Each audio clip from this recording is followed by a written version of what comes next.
euh, la perception du remède et de la guérison dans la religion sikh, un des exemples importants serait de reprendre la vie au Gurdwara, le lieu de culte sikh, qui est composé en deux espaces, un espace de méditation et un espace de restauration. Les deux espaces sont équivalents et aussi importants dans la spiritualité sikh. On doit avoir un corps sain pour méditer et pour avoir une élévation spirituelle.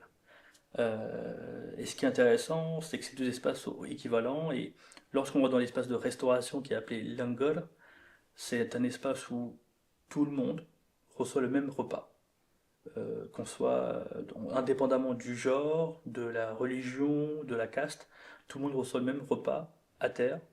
Et la posture de s'asseoir en tailleur est assez importante dans la culture sikh. Pour recevoir, il faut se mettre en posture de tailleur. Et ce repas qui est mis à disposition est un repas végétarien. Donc ça c'est important que le repas soit végétarien. Et également, les repas sont constitués de certaines épices. Aujourd'hui, on a un accès facile aux épices, du coup on a toutes les épices accessibles, le gingembre, la fenouil, le curcuma, la tulsi, qui sont deux différents épices indiennes.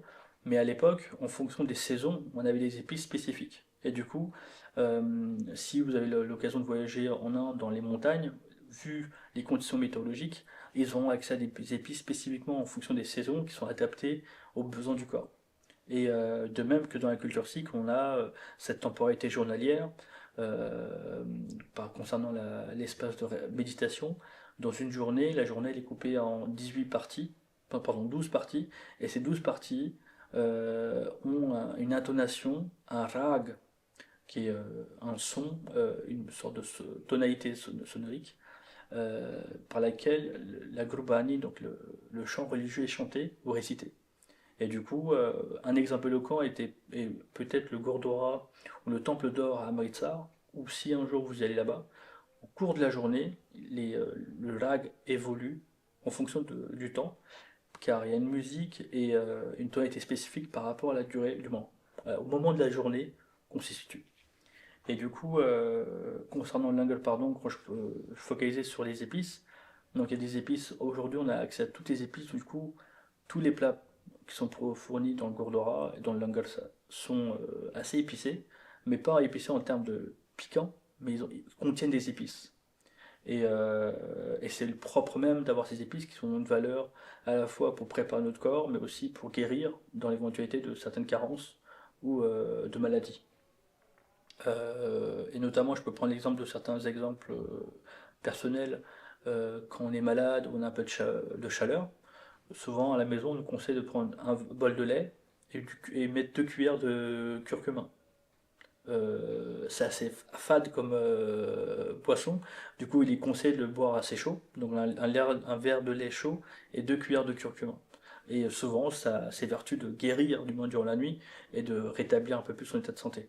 Quand on a des inflations ou du moins des douleurs genre, aux dents, je sais que mes parents me conseillent de mettre une clou de girofle près de la gencive, qui avait une valeur, du moins une capacité de anesthésier localement une douleur. Je peux penser aussi à la fenouil et au gingembre, qui sont deux épices spécifiques aussi en Inde, où à la fois important pour se prémunir de maladies, d'avoir du chae. Souvent, les Indiens consomment, et les Sikhs aussi consomment du thé, donc du thé à base de lait. Et souvent, ils l'appellent le masala chae, qui est le thé aux épices, qui est un peu le thé traditionnel, qui contient des épices de période. Et du coup, ça permet de préparer à chacun sa journée le matin, au cas où il y a des intempéries ou quelque chose qui se passe. Donc ça, c'est plutôt l'espace de restauration de langue où les plats fournis par le Courdois contiennent des épices qui ont une valeur positive pour le corps. Et ensuite, on a l'espace de méditation où la Sangat se réunit et médite.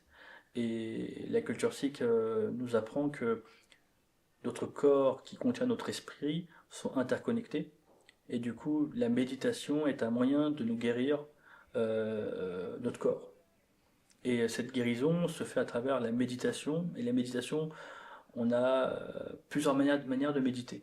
Il y a une première manière qui est de répéter le nam, qui est un verbe, donc, notion de verbe religieuse qu'on considère que c'est vivant et de pouvoir le répéter et le méditer permet de renforcer notre énergie personnelle. On considère dans la culture sikh que nous sommes une flagrance de l'esprit unique qui est Dieu. Dans cette terre et dans toutes les formes possibles, il y a une ficelle ou une flagrance de Dieu. Et cette flagrance, faut maintenir cette énergie qu'on a, et pour la maintenir, c'est à travers la méditation. La méditation via la répétition d'une arme, ou bien à travers le chant. La culture sikh est très proche, du moins elle apporte beaucoup, elle considère que le chant est permanent. Euh, le Guru Granth Sahib dit, qui est l'autel sacré qui contient le livre sacré sikh, il est composé en 31 rags. 31 rags qui sont des intonations de musique. Et ces 31 rags sont là pour impacter, ou du moins notre corps et nos conditions. Si on a un moment de fragilité, il y a des rags spécifiques qui sont écoutés, ou on peut écouter ou chanter pour se rétablir. Euh, donc oui, le naam, le kirtan, qui est le chant, et l'apprentissage des récits religieux permettent à renforcer notre esprit et d'être un peu plus fort et aussi rétablir notre corps. Donc ces deux éléments qui est la restauration et la méditation vont de pair pour se sentir mieux. Je peux partager une citation du Guru Granth Sahib Ji. Har har naam avkhad mukpaya, gur shabdi ras amrit pive. Celui qui récite le nom de Dieu dans sa bouche, il recevra par la grâce le amrit. Le amrit étant l'eau bénite, et de cette citation, il nous rappelle que à travers notre méditation, on est capable d'avoir un corps sain et d'être capable de tenir son parcours de vie éternel ou même terrestre.